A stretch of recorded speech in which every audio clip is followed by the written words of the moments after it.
NCP তারা জামায়াতের সাথে যোগ দিয়েছেন আসন সমঝোতার কথা বলে বা নির্বাচনে জোট করতে গেছেন। এই বিষয়টা হঠাৎ করে আসার পর সারা বাংলাদেশে একটু মানে আলোচনার কেন্দ্রবিন্দু হয়ে পড়েছে। এনসিপি জামায়াতে কেন যোগ দিল? আমার প্রশ্ন একটা, এই জামায়াতে যোগ দিলে ওদের লাভও কি বা ক্ষতি কি হতে পারে?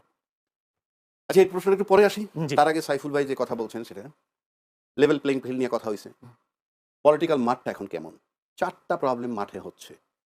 4টা প্রবলেম কি? আমি বড় দলের বলবো, কারণ বড় দল মানে আমি দলের নাম বলার কোনো প্রয়োজন নাই। সম্ভাব্য কারা ক্ষমতায় যাবে নির্বাচন হলে, এরা একটা গুঞ্জন আছে। কিন্তু রাজনৈতিক মাঠটা যেভাবে আছে তাতে কিন্তু একদম সুষ্ঠু নির্বাচন না, 60% সুষ্ঠু হইলেও কিন্তু বলা যাবে না কে নির্বাচনে জয়ী হবে। এটা গেল একটা দিক। দ্বিতীয় দিক আসেন, তারেক রহমান সাহেব নেমে কিন্তু একটা কথা বলছেন, আই হ্যাভ এ প্ল্যান। সেই প্ল্যান উনি ডিসক্লোজ করেননি।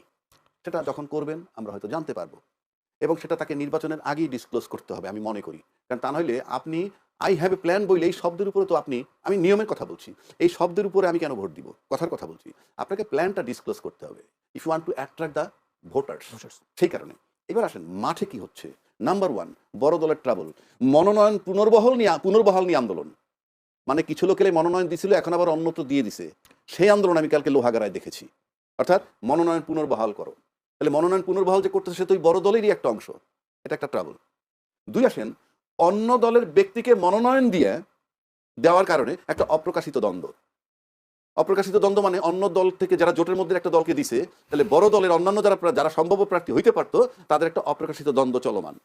3 নম্বর আসেন, অন্য দলের ব্যক্তিকে যখন নিজ দলের লোককে বলা হয় তুমি ভোট তারে দিও, এটা আর একটা দ্বন্দ্ব। 4 নম্বরটা আসেন, দল বিলুপ্ত করে যে সমস্ত বড় দল লোকগুলো বড় দলের সাথে গিয়ে তারপরে নমিনেশন পেয়ে গেল, এটা ওই দলের যোগ্য প্রার্থীরা ভালো নজরে নিচ্ছে না। অর্থাৎ আপনি এখন দেখেন পলিটিক্যাল লেভেল প্লেইং ফিল্ড আমরা একটা টার্মে বলি, আসলে 2টা টার্ম, একটা হলো অ্যাডমিনিস্ট্রেটিভ আর একটা পলিটিক্যাল। তাহলে এই যে পলিটিক্যাল লেভেল প্লেইং ফিল্ড কিন্তু এই দলের নিশ্চিত করতে হবে এখানে অ্যাডমিনিস্ট্রেশন কাজ করবে না রাষ্ট্রের। আর অ্যাডমিনিস্ট্রেটিভ জায়গার সমস্যা কোথায়? আপনি দেখেন প্রফেসর ইউনূস সাহেব বলছেন সমস্ত প্রস্তুতি সম্পন্ন, কোন ফর্মে? Level playing field. আপনি যদি হাদির গুলিটা চিন্তা করেন, মারা গেছে, সে কিন্তু প্রার্থী ছিল।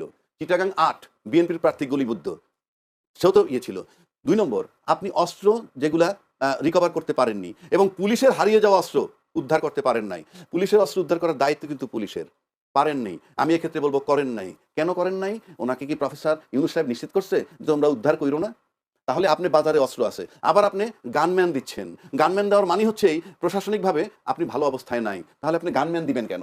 তারপর যদি আপনি আসেন, এই হাদি হত্যার বিচারের দাবিতে ইনকিলাব মঞ্চের কিন্তু প্রতিদিন কলেবর বৃদ্ধি হচ্ছে, এটা আপনাকে মাথায় রাখতে হবে। এরা কিন্তু নির্বাচন পর্যন্ত থাকবে মাঠে। পাশাপাশি সৈয়দা রেজওয়ানা উনি বলছেন এই সরকারের মেয়াদেই হাদি হত্যার বিচার হবে। আপনার মনে আছে এটা বলেছেন? আপনি ফেব্রুয়ারি 12 তারিখে চলে যাবেন, আপনি এই মেয়াদে কিভাবে বিচার করবেন? এটা কিন্তু কি ইন্ডিকেট বহন করে? তাহলে কি নির্বাচন পিছাবে না কি? একটা প্রশ্ন আসে ন্যাচারালি, আপনি ফেব্রুয়ারির মধ্যে নির্বাচন করবেন কেমনে? আপনাদের আরেক উপদেষ্টা আসিফ নজরুল সাহেব বলছেন এই পুলিশ রিপোর্ট আসার পর পরবর্তী 90 দিনের মধ্যে বিচার করবেন। Very confusing. তো এই যে বিষয়গুলো আপনি যদি চিন্তা করেন তাহলে কিন্তু আপনি স্টিল পলিটিক্যাল এবং অ্যাডমিনিস্ট্রেটিভ 2 ওয়েতে মাঠ ঠিক নাই। একটা এক্সাম্পল দেই, হাদিকে যখন সিঙ্গাপুরে চিকিৎসার জন্য নিলেন তখন বলা হয়েছিল ব্রেইনে অপারেশন করা হবে। খেয়াল আছে আপনার?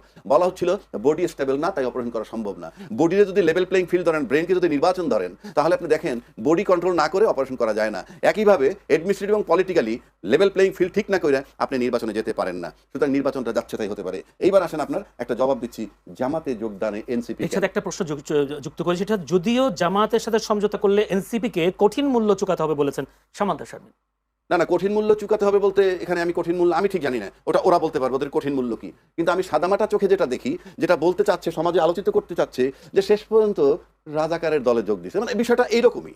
আপনি যদি সিম্পল আসেন, বাংলাদেশে যে দ্বিদলীয় শাসন আমরা দেখে আসতেছি দীর্ঘ 53-54 বছর, আর যদি 90-এর পরের থেকে ধরি তাইলেও আপনি মনে করেন 35 বছর। এই 35 বছর কিন্তু দ্বিদলীয় শাসন, হয় আমি ক্ষমতায় নয় উনি ক্ষমতায়, এই কায়দায় চলে আসতেছে।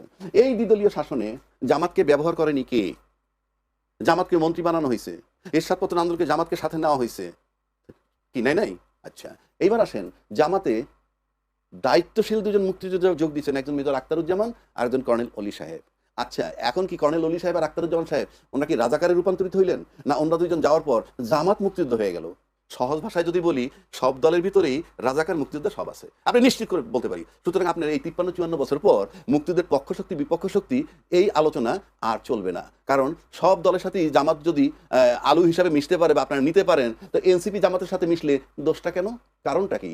আপনার কর্নেল অলি সাহেব তো মিশছে, যিনি বিএনপির মতো দলের প্রতিষ্ঠাতা জিয়াউর রহমান সাহেবের সহযোদ্ধা ছিলেন, এই এলডিপির কর্নেল অলি। সুতরাং এগুলো এখন ম্লান হয়ে গেছে, এই সমস্ত আলোচনা, এই ন্যারেটিভ বাংলাদেশে চলবে না। বরং যেহেতু দুইটা দলের ভিতরেই এখন জামাতকে সবাই ব্যবহার করছেন, তিন দলের সবাই এনসিপি সহ যদি আমি ধরি, তাহলে আপনাকে এখন যেতে হবে যে তৃতীয় কোন ফোর্সটা কোন দিকে যায়। সেটা যদি আপনি ধরেন যে সেই ইনকিলাব মঞ্চ কিংবা হাদির কবরের কেন্দ্র করে যেটা হয়েছে, সেটা কিন্তু কলেবর বৃদ্ধি হয়েছে। এবং আপনি দেখেন লক্ষ্য করে যে এনসিপিকে যদি জামাত অ্যাকোমোডেট করে থাকে, এতে একটা বার্তা যায়।